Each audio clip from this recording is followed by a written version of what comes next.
إن الحمد لله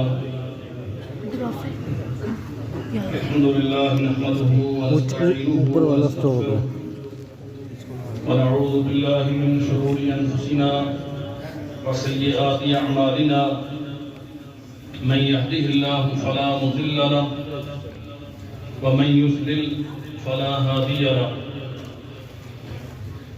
أشهد أن لا إله إلا الله وحده لا شريك له وأن محمدا عبده ورسوله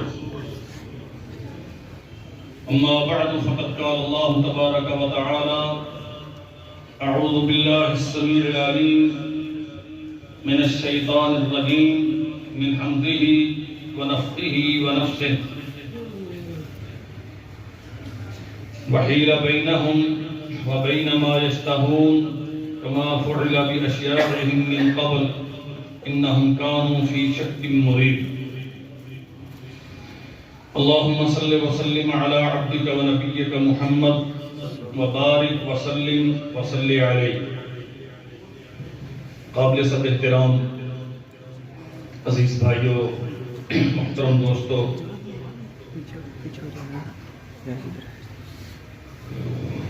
عمل کر لینا اللہ ذوالجلال والاکرام کی توفیق کے بغیر ممکن نہیں ہوتا۔ آپ بہت زیادہ عقل مند اور دانا ہوں، دنیا میں آپ کا فہم و ذکا ضرب المثل کیوں نہ بن جائے، اگر اللہ کی طرف سے توفیق میسر نہیں ہے تو آپ کچھ کرنے کے قابل نہیں ہیں۔ پھر کام کر لینے کے بعد اسے سنبھالنا اس سے کہیں زیادہ اہم ہوتا ہے۔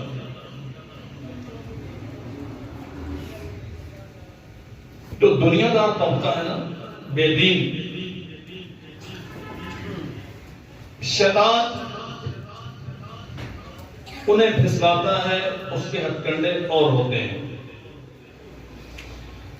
دینداروں کو یہ احساس دلانا کہ آپ جیسا کوئی نہیں ہے، یہ اس کی زندگی بھر کی محنت کو ضائع کروانے کے لیے شیطان کا بہترین طریقہ ہوتا ہے۔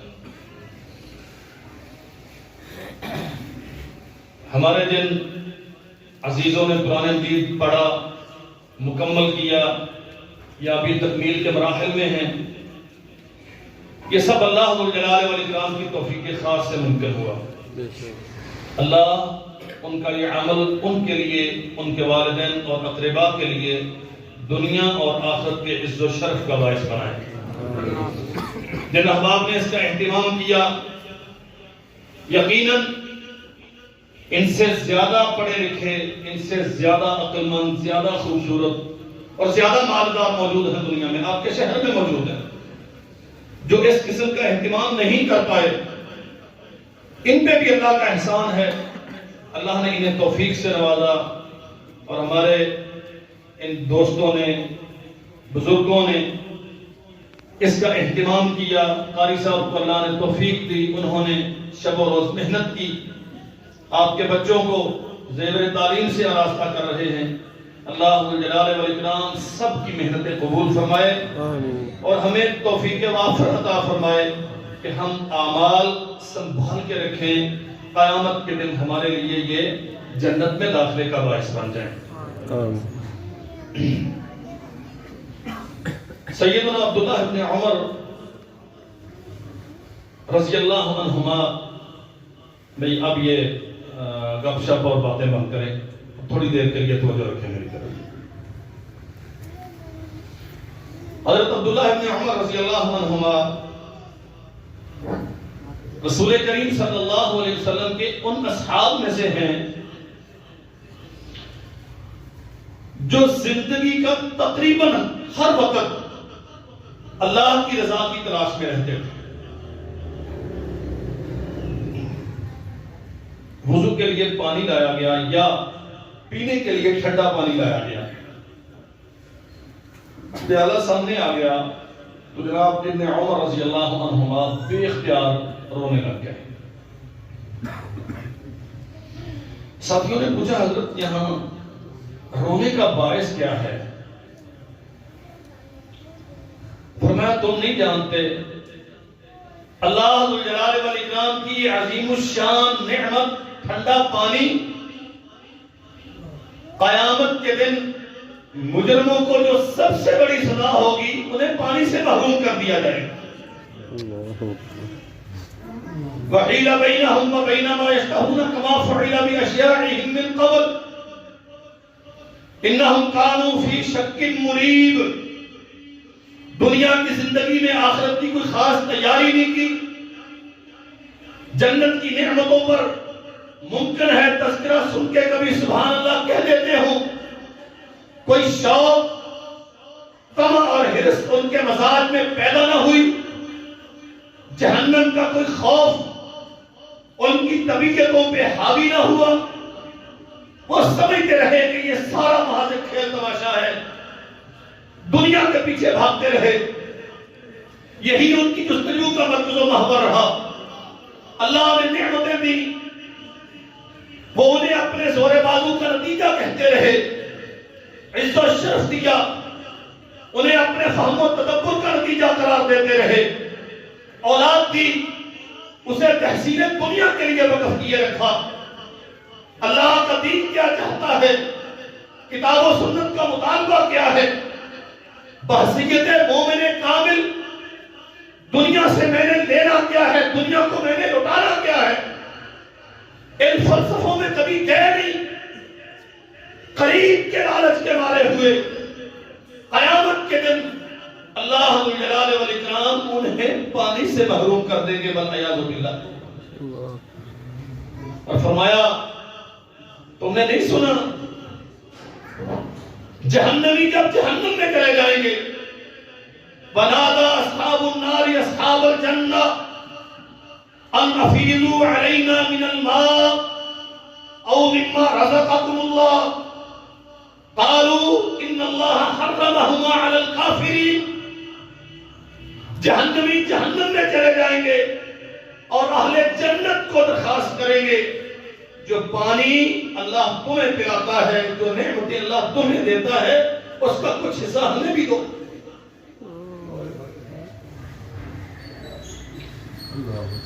ان کا سبب کیا ہے؟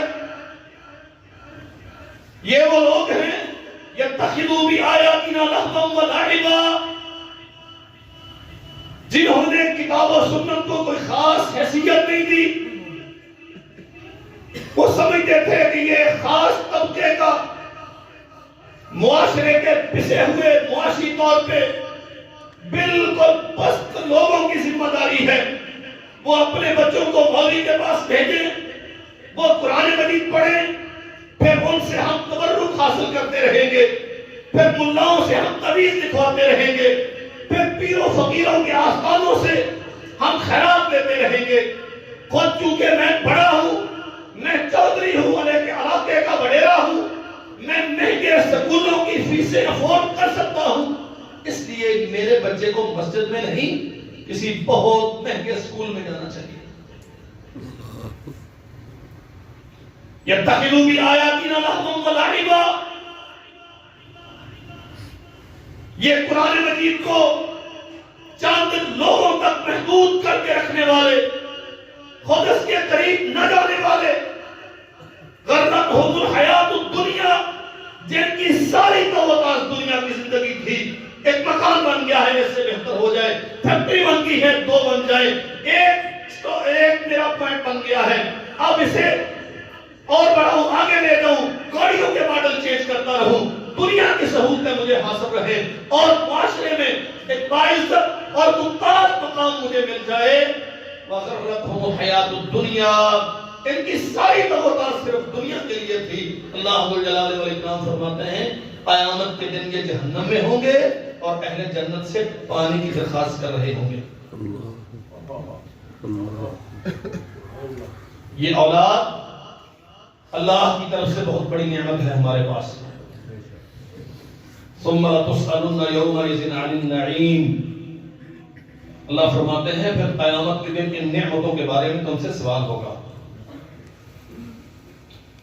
میں 4 بچوں کا باپ ہوں، اللہ نے اولاد نرینہ دی، بیٹیاں عطا کی، اور میرے بھائی یاد رکھ، اللہ کی قسم تو اس سے زیادہ بے عقل اور کوئی نہیں کہ تو اپنی کمائی اپنے مشکل وقت کے لیے سنبھال کے نہ رکھے۔ سیدنا سعید بن عامر جوفی رضی اللہ عنہ، لمبی داستان ہے، سرزمین حمص کے گورنر تھے۔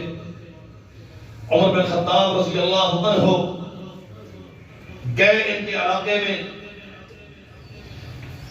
لوگوں سے حال احوال پوچھا گورنر کا، بہت سارے سوالات ہیں، ان میں سے ایک یہ تھا کہ تمہارے اس شہر میں سب سے زیادہ غریب آدمی کون ہے؟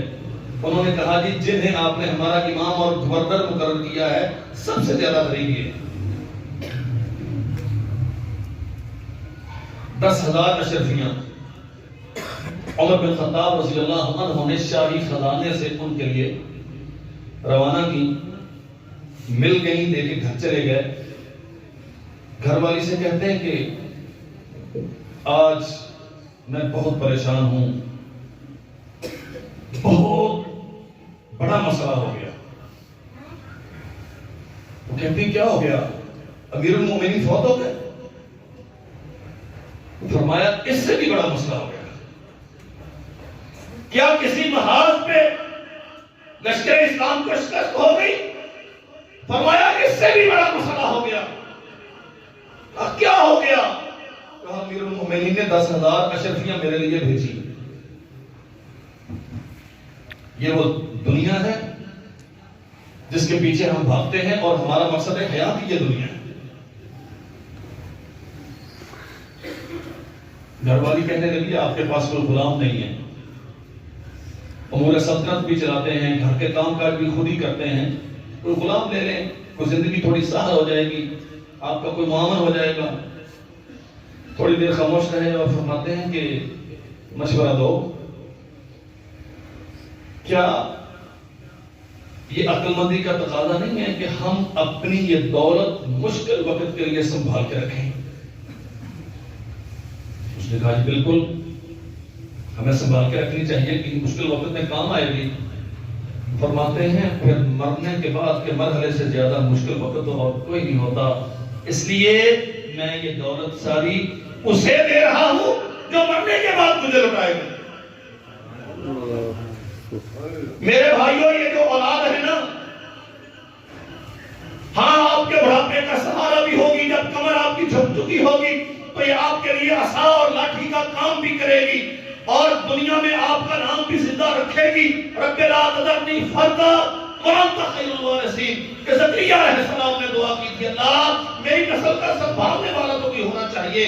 جیسے آپ یہ منصوبہ بندی کرتے ہیں میرے مال کا کوئی مالک ہو، میری سیاسی گدی کا کوئی مالک ہو، میرے بزنس امپائر کا کوئی مالک بنے، سب سے بڑی ضرورت اور سوچ ہمیں یہ ہونی چاہیے، اللہ جب میں دنیا سے چلا جاؤں تو میری جگہ پہ اس مصلی پہ کھڑا ہو کے نماز پڑھنے والا ہو، سجدوں میں گر کے میرے لیے تجھ سے معافی طلب کرنے والا ہو، کبھی میرے مرکز پہ میری قبر پہ آ کے دامن پھیلا کے میرے لیے تجھ سے جنت میں بلندی درجات کا سوال کرنے والا ہو، اور وہ جو میرے آنے کے بعد میرے لیے جنت میں بلند منازل کے حصول کا باعث بنے۔ اللہ مجھے یہ اولاد عطا کر۔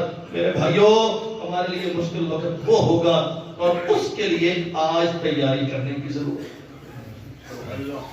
رسول کریم صلی اللہ علیہ وسلم نے فرمایا ان اللہ لا يرفع الدرجہ للعبد الصالح فی الجنہ، اللہ نیک آدمی کے درجات جنت میں بلند کرے گا، اور وہ بندہ کہے گا یا رب انا لی ہذہ، اللہ عمل کا سلسلہ موقوف ہو گیا، اب میں تیری جنت میں ہوں، میں یہاں کوئی ایسا کام نہیں کرتا جسے میرے لیے بلندی کے درجات کا باعث قرار دیا جا سکے، لیکن یہ جو تو نئی جگیریں مجھے روزانہ الاٹ کر رہا ہے، نئے نئے محلات کی چابیاں مجھے مل رہی ہیں اور میری جنت کی جگیریں نصرت پذیر ہیں، حور و غلمان میں اضافہ ہو رہا ہے، اللہ یہ کیسے ہو رہا ہے؟ فرمایا رسول کریم صلی اللہ علیہ وسلم نے تیرا بیٹا دنیا کی زندگی میں تیرے لیے مغفرت کی دعائیں کرتا ہے، اس کے نتیجے میں ہم جنت میں تیرے درجات بلند کر رہے ہیں۔ دنیا میں بڑے عزت و شرف کا بادشاہ، ماشاءاللہ بھی بیٹا بہت بڑا آفیسر بن گیا، مال و دولت کی فراوانی ہے، نوکروں کی فوج سفر موج، روپے پیسے کی ریل پیل، اور یہ میں آپ مانے نہ مانے یہ فطرت کا قانون ہے، بالآخر انسانوں نے مرنا ہے، سبھی نے مرنا ہے۔ ایک بندہ وہ ہے دنیا میں کوئی بہت بڑا نام اس کا بظاہر نہیں، وہ بیچارہ زندگی بھر سائیکل پہ رہا، گاڑیوں کی سواریاں اور دنیا کی سیشن اسے میسر نہ تھی، لیکن اللہ جلال والاکرام کے دین کے ساتھ وابستہ رہا، قرآن مجید کا خادم رہا۔ کل جب اس کی چارپائی پڑی ہوگی، اس کے بیٹے اس قابل ہیں کہ اپنے باپ کو سنت کے مطابق غسل دے سکے، سنت کے مطابق کفن دے سکے، اس کے سر کے برابر کھڑے ہو کے اللہ جلال والاکرام سے اپنے باپ کی نیکیاں پیش کر کر کے اس کی رحمت کے واسطے اس کو دے دے کے اپنے باپ کے لیے جنت کا سوال کریں۔ ہاں یہ فقیر اور تلاش رہا ہوگا، دنیا سے نہیں جانتی ہوگی، لیکن جس کا بیٹا، جس باپ نے اپنے بیٹے کو اس قابل بنایا ہے، وہ جانتا ہے الحمدللہ رب العالمین کا معنی کیا ہے، منعم علیہم کون ہے، مغضوب علیہم کون ہے، صراط مستقیم کیا ہے، مجھے کیسے چلنا ہے، میرے باپ کا مجھ پہ حق کیا ہے، میری ماں کے مجھ پہ حقوق کیا ہے، میں نے اپنے رب کے ساتھ برتاؤ کیسے کرنا ہے، میں نے دنیا کے رشتے کیسے نبھانے ہیں۔ جس باپ نے اپنی اولاد کو یہ سکھایا، کل وہ اس کی چارپائی پہ کھڑا ہو کے اپنی ماں کے لیے، اپنے باپ کے لیے دل کی گہرائیوں سے جب استغفار کی دعا کرے گا، اللہ کی قسم اس سے زیادہ دولت مند روئے زمین پہ اور کوئی نہیں۔ بیٹے 6 ہوں یا 10 ہوں، بیٹوں کی کثرت، عہدوں کا استحکام، روپے پیسے کی فراوانی، اقتدار و اختیارات کی وسعتیں مرتے ہوئے باپ کو چند سانسیں نہیں دے سکی۔ ہاں جو بیٹا صالح ہے، جس باپ نے اسلامی خطوط پہ اپنی اولاد کی تربیت کی ہے، سانسیں یہ بھی پڑھا نہیں سکتا، لیکن کم از کم جب نزا کا عالم ہوگا تو یہ بیٹا پاس بیٹھ کے کوئی نہ کوئی ایسا انداز ضرور اختیار کرے گا کہ اللہ جلال والاکرام اس کے مرنے والے باپ کی زبان پہ کلمہ جاری کر دے۔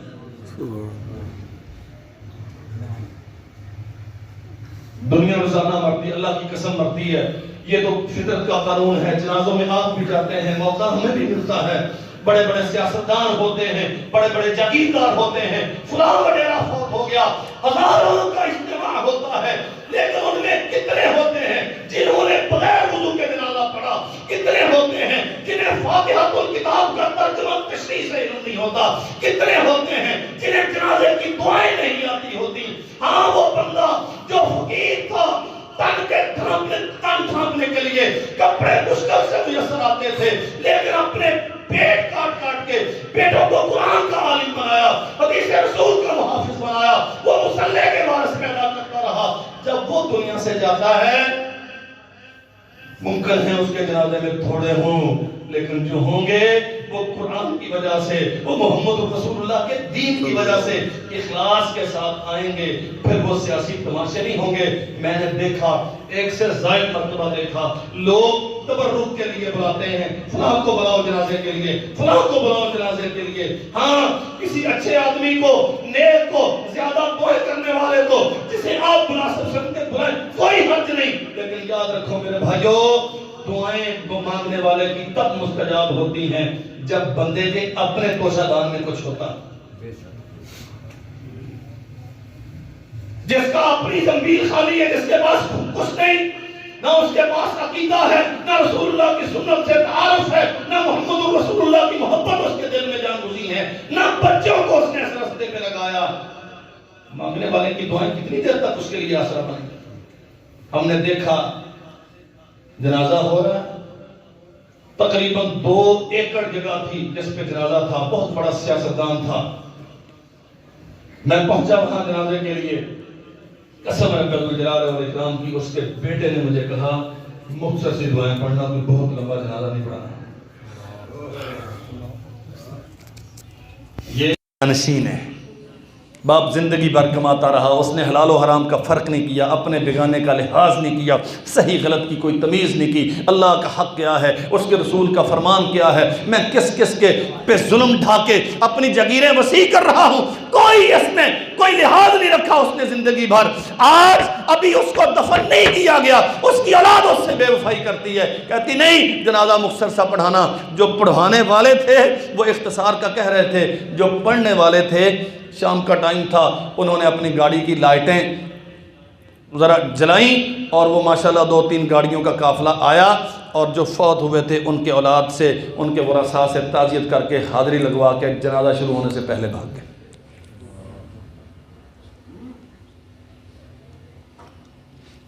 اللہ فرماتے ہیں جیسے تم نے ہمیں بلایا ویسے ہم نے تمہیں بلا دیا.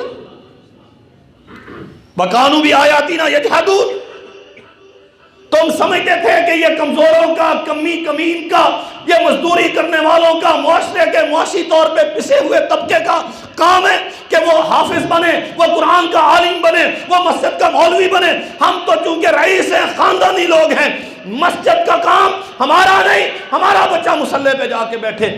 تم اسے توہین سمجھتے تھے، تم نے قرآن مجید کو بے حیثیت رکھا دنیا میں، آج ہم نے تمہیں اپنی رحمت سے دور کر دیا.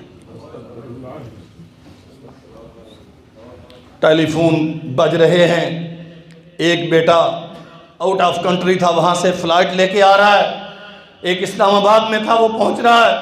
بیٹیاں اتنی بڑی بڑی پوسٹوں پہ ہیں، کراچی والے بھی آ گئے، ملک کے طول و عرض سے اجتماع جمع ہو رہا ہے، فلاں بن فلاں فلاں وقت اس کا جنازہ.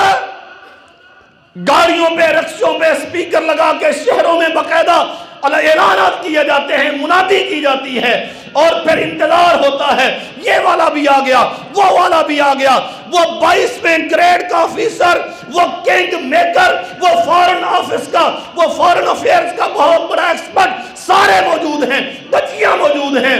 اب انتظار کس کا ہے؟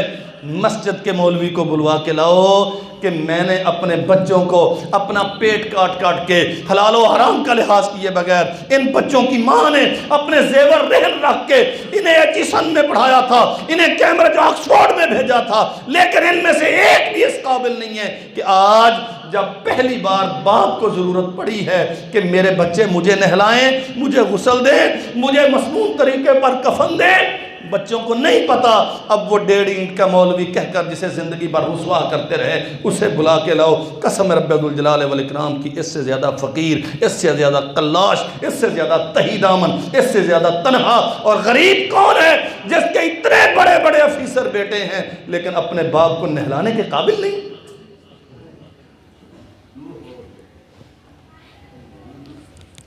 کہتے ہیں بیٹا وہ ہو جو باپ کا سر فخر سے بلند کر دے.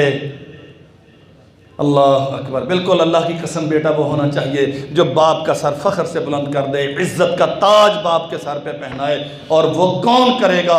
ہاں دنیا اسے کیا سمجھتی ہے اس سے کوئی غرض نہیں، وہ کرے گا جو قرآن مجید کے ساتھ جاگتا ہے، قرآن مجید کے ساتھ سوتا ہے. اس کی زندگی کا اوڑھنا بچھونا اللہ کی کتاب ہے، محمد رسول اللہ صلی اللہ علیہ وسلم کی سنت ہے.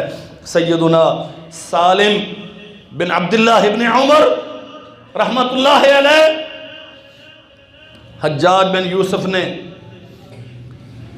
ان کے پاس موجود تھے، کسی کام سے گئے تھے، اور حجاج کی داستان ظلم و ستم زبان زد عام ہے، دنیا جانتی ہے کتنا بڑا ظالم تھا. وہ بیٹھے ہوئے تھے حجاج کے پاس، کچھ لوگ آئے، بیڑیاں پہنائی ہوئی تھیں، ہتھکڑیاں لگائی ہوئی تھیں، انہیں قید کر کے لایا گیا. مجرم تھے حجاج کے. حجاج جناب سالم ابن عبداللہ انہیں کہتا ہے یہ تلوار لیجئے، اور یہ جو ان قیدیوں کا سردار ہے، جو بڑا ہے نا اسے قتل کیجیے۔ دنیا حیران ہے، عمر فاروق کا پوتا فاروق، حق و باطل میں فرق کرنے والا، سرور کونین نے فرمایا تھا جس گلی سے عمر گزرتا ہے وہاں سے شیطان بھاگ جاتا ہے۔ اب اسی عمر کا پوتا کیا کرتا ہے آج؟ یہ ان بے گناہوں کو بادشاہ کی رضا کے لیے مارے گا؟ انہوں نے فوراً تلوار پکڑ لی، اور جو قیدی تھے نا انہیں توقع نہیں تھی کہ عمر بن خطاب کے گھرانے کا کوئی بندہ بادشاہ کی رضا کے لیے بے گناہوں پہ ہاتھ اٹھائے۔ تلوار لی اور قیدی کے پاس چلے گئے، اسے سوال کرتے ہیں آپ مسلمان ہیں؟ اللہ اکبر، بات سمجھیے گا ذرا، آپ مسلمان ہیں؟ اس نے کہا تجھے جو تیرے مالک نے کہا ہے، اس ظالم نے کہا ہے مجھے مارنے کو، آپ تلوار ماریں اور گردن اڑائیں، تجھے کیا ایسے؟ بڑے تحمل کے ساتھ اپنا سوال دہرایا، میں نے پوچھا کہ آپ مسلمان ہیں؟ اس نے کہا الحمدللہ میں مسلمان ہوں۔ فرماتے ہیں آپ نے نماز فجر پڑھی ہے؟ ہمیں بھی اپنے آپ سے سوال کرنا چاہیے۔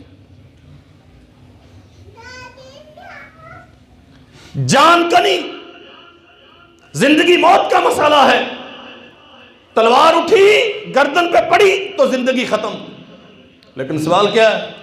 آپ مسلمان ہیں؟ آپ نے نماز فجر پڑھی ہے؟ وہ کہتا ہے آپ کو کیا ایسے میں نے فجر پڑھی ہے کہ نہیں پڑھی؟ میں نے کہا نہیں میں مسلمان ہوں۔ اور اللہ کی قسم یہ جواب بڑا سننے کے قابل ہے۔ پوچھتے ہیں آپ مسلمان ہیں؟ وہ کہتا ہے وہ کہتے ہیں آپ نے فجر پڑھی؟ وہ کہتا ہے میں نے بتایا نہیں کہ مسلمان۔ کہتے ہیں میں پھر پوچھتا ہوں کیا تو مسلمان ہے؟ وہ قیدی کہتا ہے کہ مسلمان ہو اور نماز فجر نہ پڑھے یہ ممکن ہے؟ یہ ہمارے اسلام میں ممکن ہے، جو ملتان بیسڈ اسلام ہے نا، خود سے بنایا ہوا، کوئی ایک رسم اگر رہ جائے تو ممکن سوال ہی پیدا نہیں ہوتا۔ یہ نانا نے کہا وہ بھی کرنا، یہ دادا نے کہا وہ بھی کرنا، یہ برادری کی ڈیمانڈ ہے وہ بھی کرنا، یہ دلہا کے دوستوں کی ڈیمانڈ ہے، یہ دلہن کی سہیلیوں کا پیغام ہے، سب کچھ کریں گے۔ ہمارا کوئی ایک کام رسموں کی 100% تکمیل کے بغیر نہیں ہوتا۔ اور فجر پورے خاندان نے کتنے ہفتوں سے کبھی وقت پہ نہیں پڑھی، اسلام پھر بھی قائم ہے۔ یہ قیدی کہتا ہے میں نے ایک بار کہا کہ میں مسلمان ہوں، تو نماز کا سوال کرتا ہے، بندہ مسلمان ہو اور نماز نہ پڑھے، یہ تصور بھی ممکن ہے؟ سالم بن عبداللہ پھر سوال کرتے ہیں بھائی اب ناراض ہو رہے ہیں، میں نے پوچھا کہ آپ نے فجر پڑھی ہے؟ کہتا ہے مولوی صاحب تو قتل کرنے کے لیے آیا ہے، تلوار مار گردن اڑا، کیا سوال جواب لگا ہوا ہے؟ پڑھی ہے فجر میں؟ جب میں نے کہہ دیا کہ میں مسلمان ہوں تو میں نے فجر پڑھی ہے۔ واپس پلٹے، جا کے اس کے پاؤں میں یوں کر کے تلوار پھینکی، کہا یہ پڑھی ہے میں نہیں مارتا۔ دنیا حیران ہے، حجاج کے حکم کی نافرمانی، کہا آپ کیوں نہیں مارتے؟ کہا سرور کونین نے فرمایا من صلی الفجر فہو فی ذمۃ اللہ، جس نے فجر پڑھ لی وہ اللہ کے ذمے ہو گیا۔ میں کلمہ پڑھنے والے، فجر ادا کرنے والے جو اللہ کے ذمے ہے اسے قتل کر کے اپنے رب کا ذمہ نہیں توڑ سکتا۔ کون کرے گا یہ؟ جو دین جانتا ہوگا۔ کون کرے گا یہ؟ سیدنا عبداللہ ابن عمر کو یہ بات پہنچی، کسی نے جا کے بتایا آپ کے بیٹے کو، صاحبزادے کو حجاج نے یہ حکم دیا اور انہوں نے یہ کیا، اور یہ ہے والدین کے لیے عزت۔ قسم رب ذوالجلال والاکرام کی، عبداللہ ابن عمر فرماتے ہیں اللہ تیرا شکر ہے کہ مجھے رسول اللہ کی سنت کا پاس رکھنے والا بیٹا عطا کیا۔ بیت اللہ کا طواف کر رہے ہیں، سلمان بن عبد الملک اپنے زمانے کا بہت بڑا بادشاہ تھا،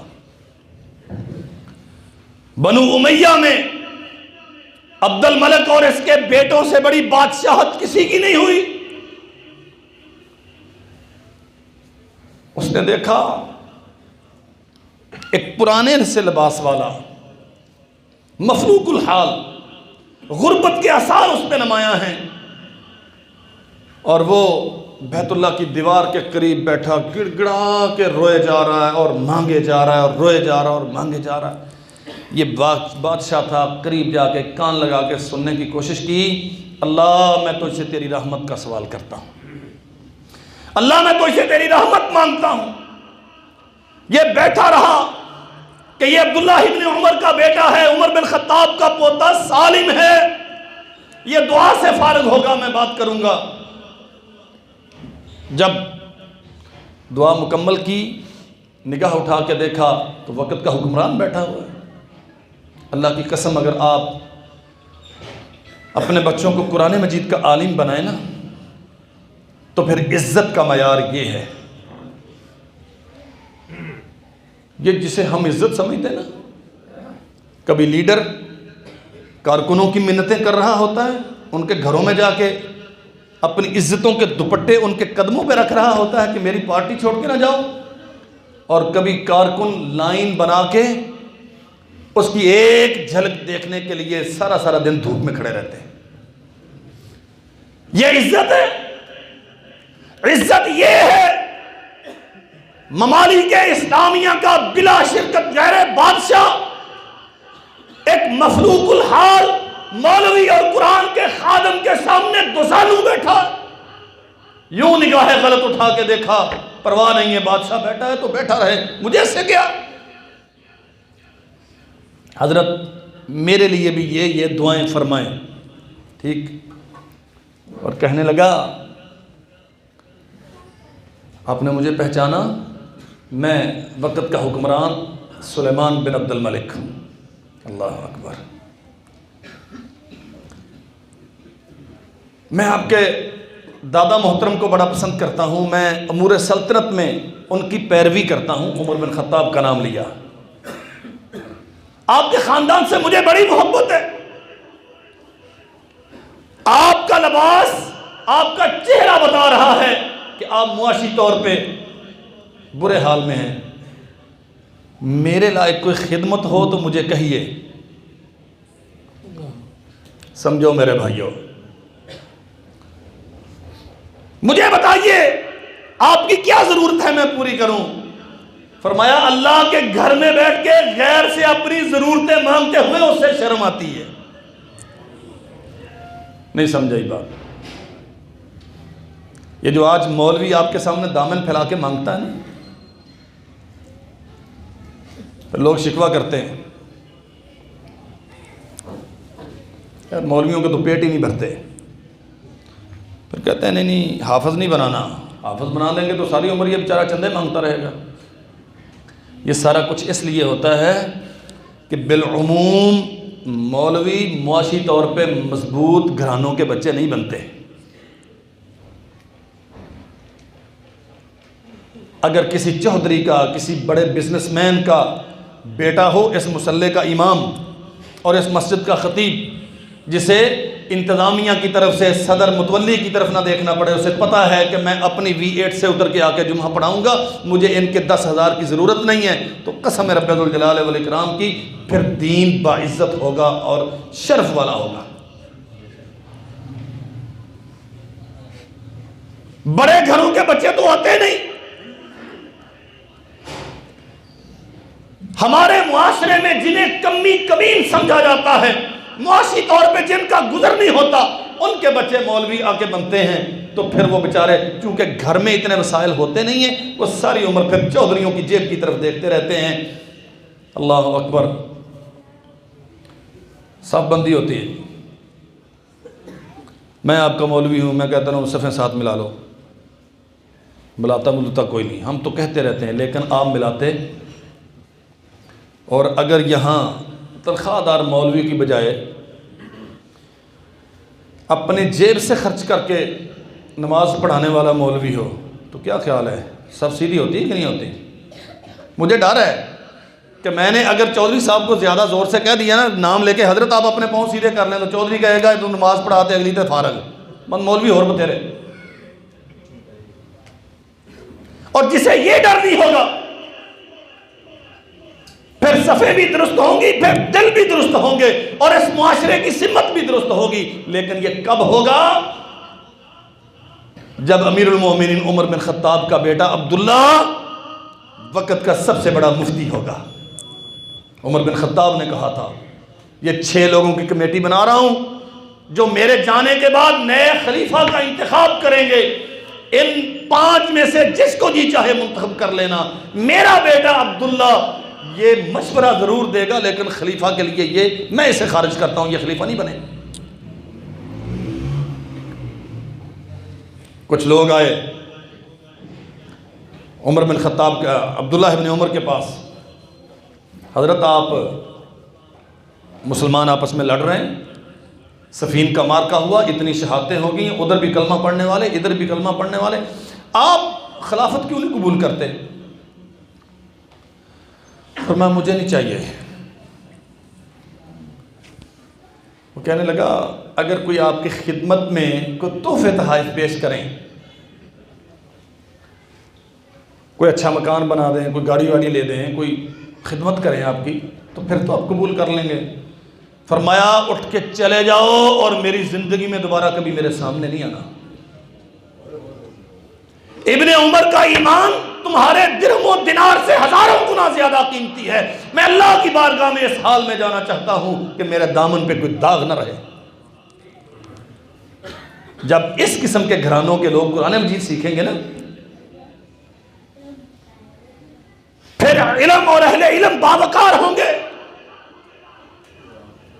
بادشاہ درخواست کرتا ہے مجھے بتائیں آپ کی کوئی ضرورت. فرمایا اللہ کے گھر میں بیٹھ کے اس کو چھوڑ کے غیر سے ضرورتیں مانگتے ہوئے مجھے شرم آتی. مصاحبین سے کہا ذرا نظر رکھنا، حضرت ہیں ضرورت مند لیکن بیت اللہ میں نہیں مانگا، باہر جائیں تو مجھے بتانا. اللہ اکبر. سالم بن عبداللہ رضی اللہ عنہ نکلے بیت اللہ سے باہر جا رہے ہیں، یہ پیچھے گیا. حضرت اب تو آپ کعبۃ اللہ سے باہر نکل آئے ہیں، اب فرمائیں. کہ اچھا تو بادشاہ ہے تو میری ضرورتیں پوری کرے گا؟ اس نے کہا جی آپ حکم کریں. فرمایا میری ضرورتیں 2 قسم کی ہیں. ایک ضرورت کی قسم وہ ہے جو دنیا سے متعلق ہے، اور دوسری قسم ہے جو آخرت سے متعلق ہے. تو کون سی پوری کرے گا؟ اللہ کی قسم اگر کسی فیکٹری مالک کا بیٹا یہاں حافظ قرآن ہونا، آئے اس مسجد میں دوزانو ہو کے بیٹھے اور قاری صاحب سے پڑھے قرآن مجید، اور پھر جب رمضان المبارک میں یہاں تراویح پڑھائے گا تو پھر اس کی لذتیں اور بہاریں کچھ اور ہوں گی.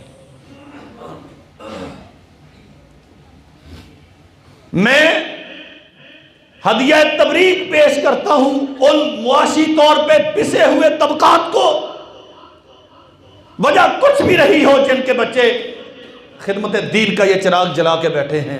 لیکن وڈیروں، بزنس مینوں، میری بات یاد رکھو، یہ دین صرف کمزوروں کمینوں کے لیے نہیں آیا، یہ چودھریوں کے لیے بھی آیا.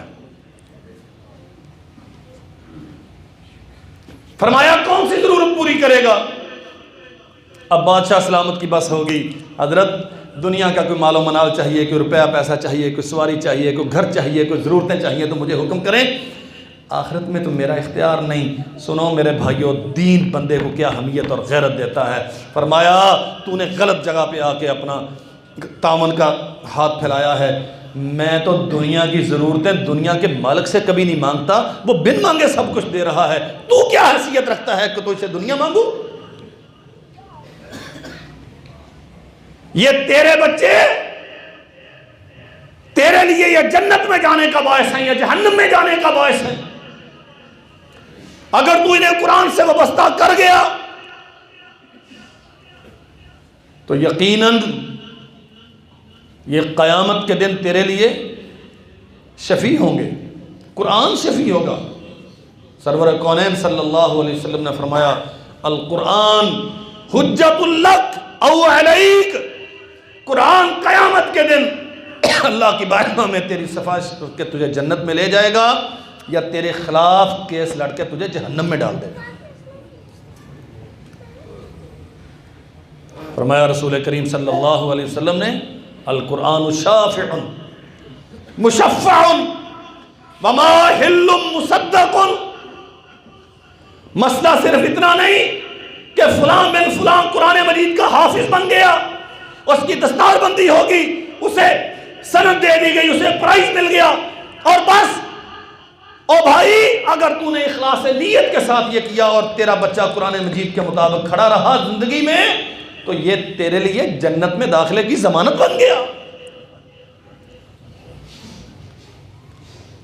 فرمایا القرآن شافع، یہ سفارش کرے گا، مشفع، اور یہ ایسا سفارشی نہیں ہوگا جس کی سفارش رد کی جائے گی. تیرے نبی نے، میرے نبی نے فرمایا ہر صورت میں اس کی سفارش قبول ہوگی. من جعلہ امامہ قادہ الی الجنہ، جس بندے نے قرآن مجید کو اپنا امام بنا لیا. ہاں یہ مسجد والا امام نہیں جس کی ہم کبھی عزت نہیں کرتے. اللہ آپ کو توفیق دے. آپ تو کرتے ہوں گے، میں تو دوسرے لوگوں کی بات کرتا ہوں. من جعلہ امامہ، جس نے اپنے آپ کو قرآن مجید کے سپرد کر دیا، اسے پڑھنا ہے، اسے سیکھنا ہے. زندگی کی سب سے بڑی معراج محمد الرسول اللہ صلی اللہ علیہ وسلم پہ نازل ہونے والی کتاب. قادہ الی الجنہ، یہ قرآن مجید اس بندے کی جو اپنے آپ کو اس کے سپرد کر دیتا ہے، اس کی قیادت کرتا ہے جنت تک. قائد کون ہوتا ہے؟ رہنمائی کرنے والا، اچھے برے حالات میں دفاع فراہم کرنے والا، مشکلات سے نجات کی تدبیریں بتانے والا. وَمَنْ جَعَلَهُ خَلْفَ ظَهْرِهِ سَاقَهُ إِلَى النَّارِ، اور جس نے قرآن مجید کے ساتھ وہ سلوک کیا جو بالعموم ہمارے معاشرے میں ہوتا ہے. یہ مولوی جانے اور اس کا کام جانے، ہم تو اپنے بچوں کو ایچیسن میں اور ایڈنبرا میں پڑھائیں گے. فرمایا رسول کریم صلی اللہ علیہ وسلم نے جو قرآن مجید کے ساتھ یہ ستیلوں والا سلوک کرتا ہے، یہ دھکیل کے اسے جہنم میں ڈالتا ہے والعیاذ باللہ. اور آخری بات عرض کرتا ہوں،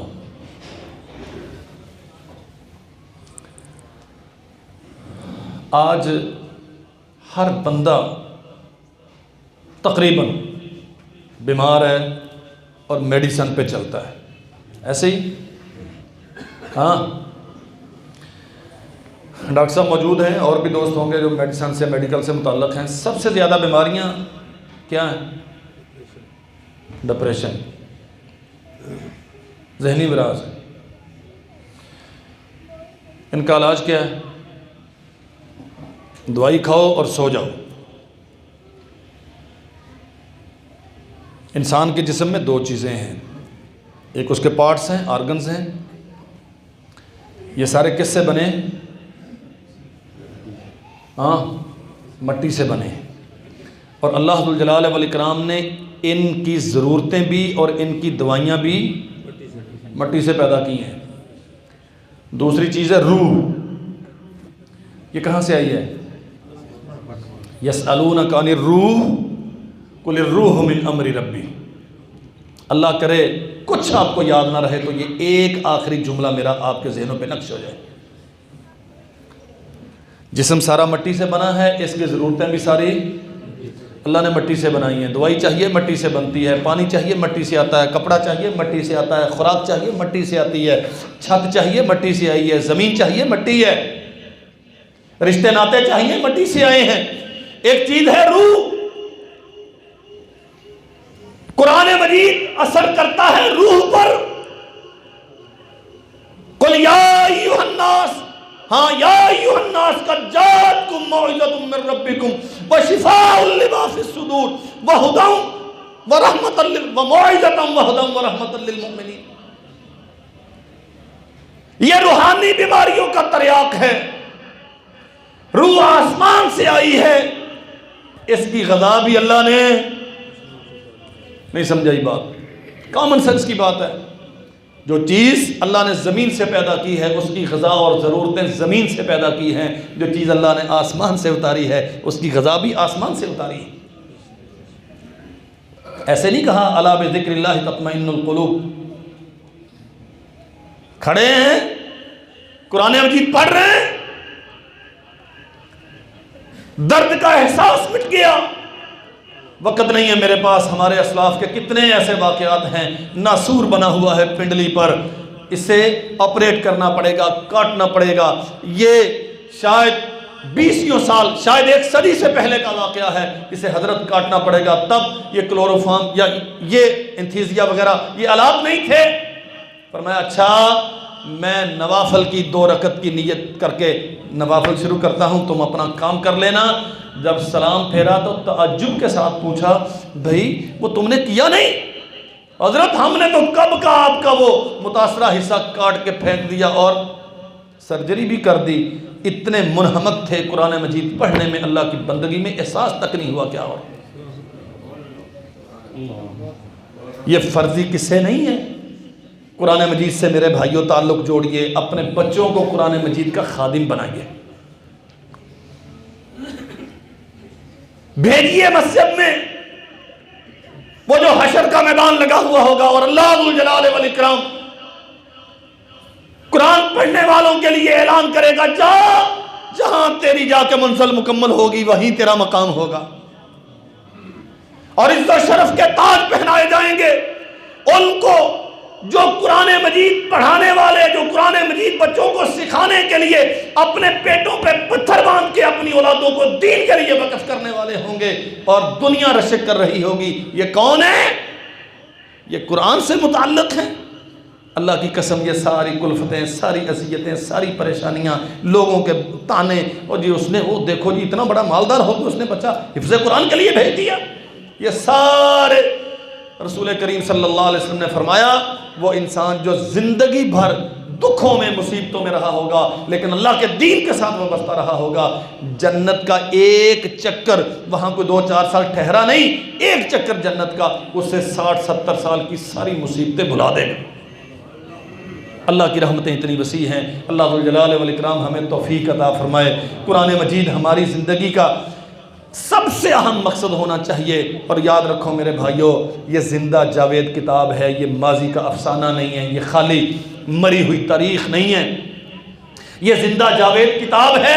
اسے پڑھیے، اسے سمجھیے، اپنے بچوں کو قرآن مجید کا قاری بنائیے، عالم بنائیے۔ ابھی پرسوں ترسوں کی بات ہے، قاری ادریس العاصم رحمۃ اللہ علیہ،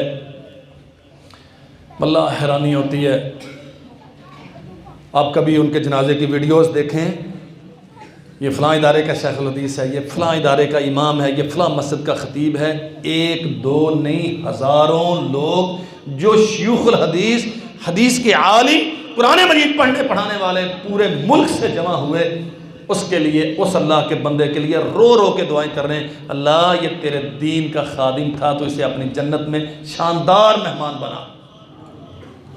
اللہ کے نبی نے فرمایا 40 صحیح العقیدہ میرے صحیح العقیدہ مرنے والے پہ سفارش کر دیں۔ اللہ کے نبی فرماتے ہیں اللہ کے اس بندے پر سفارش کر دیں تو اللہ اپنے بندوں کی سفارش رد نہیں کرتا۔ ہاں قرآن مجید کا عالم بنائے، قاری بنائیں، دنیا میں کتنے دن رہنا ہے یہ اللہ کے علم میں ہے، وہ آخرت کی زندگی ہمیشہ رہنے والی ہے، اور اس میں عزت و شرف اللہ ذو الجلال والاکرام اپنے قرآن سے وابستہ لوگوں کے لیے لازم بناتا ہے۔ اللہ ہمیں سمجھنے کی توفیق عطا فرمائے۔ جو چند باتیں میں عرض کر سکا، اللہ ذو الجلال والاکرام ہمیں ان پہ عمل پیرا ہونے کی توفیق عطا فرمائے۔